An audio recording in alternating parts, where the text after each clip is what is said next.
Wow. Wow. I have not done that in a long time. Thank you very much. The main reason I chose that particular song was that was the very first song I learned how to play ever on a guitar. And in the beginning, once again, it was like...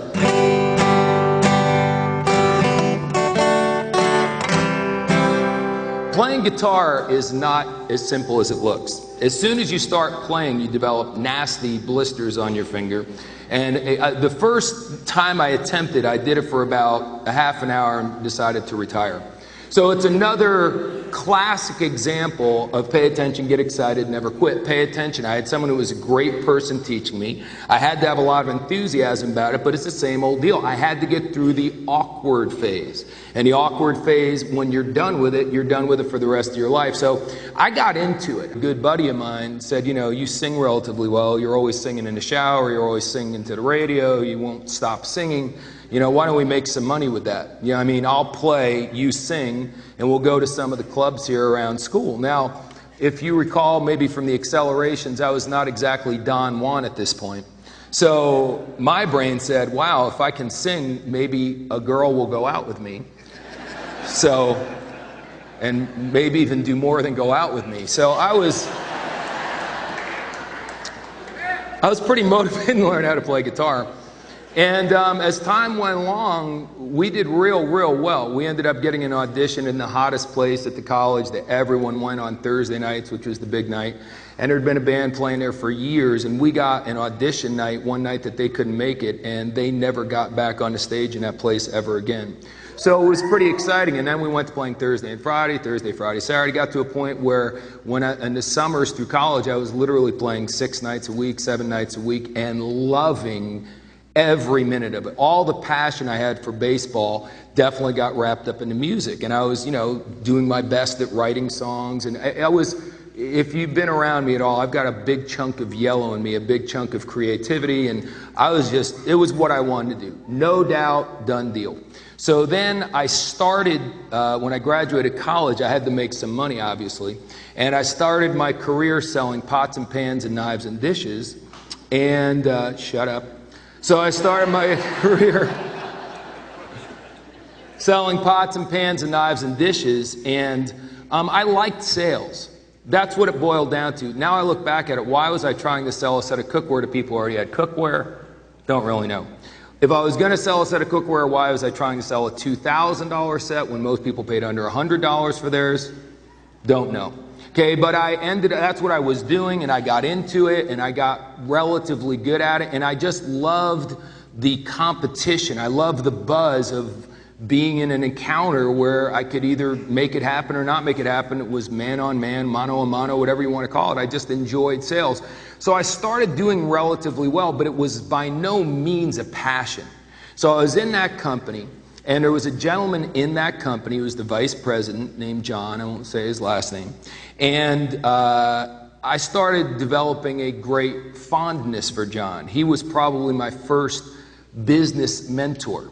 And I was going ahead and playing songs and recording songs and writing songs, but I was doing a cookware deal on the side. And then one day John pulled me on the side and he said, Mark, you know, you're awfully good at this. I mean, I don't know if you realize that you're one of the best new people we've had in a long time. And he goes, word has it that you're also planning on being a musician. And I was like, well, yeah, absolutely. He goes, Mark, got to tell you, you're being a dreamer. Yeah, you're just being a dreamer. I mean, no disrespect, but do you know how hard it is to make it in the music world? Now, ironically, at the time, I was dating a young lady in a very serious relationship, and she constantly said, oh my God, you're such a dreamer, as if with the tonality as if she was saying, oh my God, you're such a child molester. As if being a dreamer was a despicable thing. So I had two people who were real important in my life who told me being a dreamer was a bad thing. John said, Mark, if you do this business, you'll always have a roof over your head. We'll take good care of you, and I'm telling you, the odds are you're never going to make it in the music business. I know. I've been around the block. You know, I'm a mentor, blah, blah, blah, blah, blah.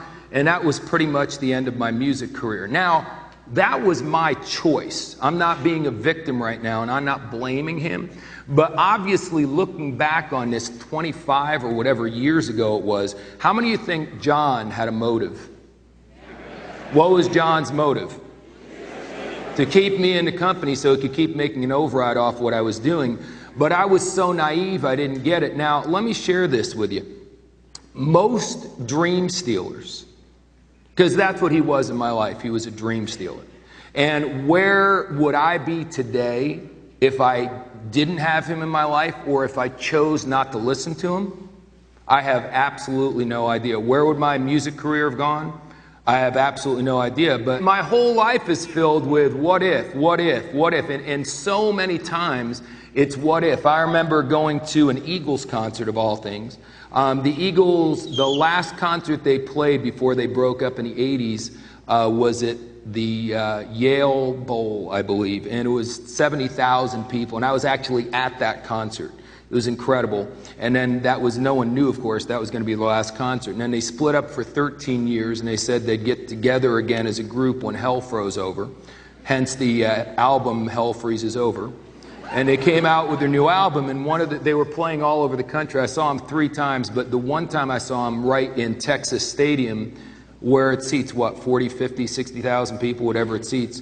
And I remember I was sitting in the 3rd row in the center, and they were playing either Take It Easy or one of their very famous songs. And if you go to one of their concerts, almost the whole crowd sings almost every song along with the band because they're so popular and everyone knows them. And I remember just turning around and looking at that stadium and looking at 40,000 people singing that song along with them, and turning back around and wanting to literally just throw up. Because I was like, you know what? Who knows? That could have been me. This is what I wanted to do with my life. Right here, right now, that's what I wanted. And instead of me, it's somebody else, and I don't know, but I have to live every day of my life not knowing what would have happened if I'd given everything I had.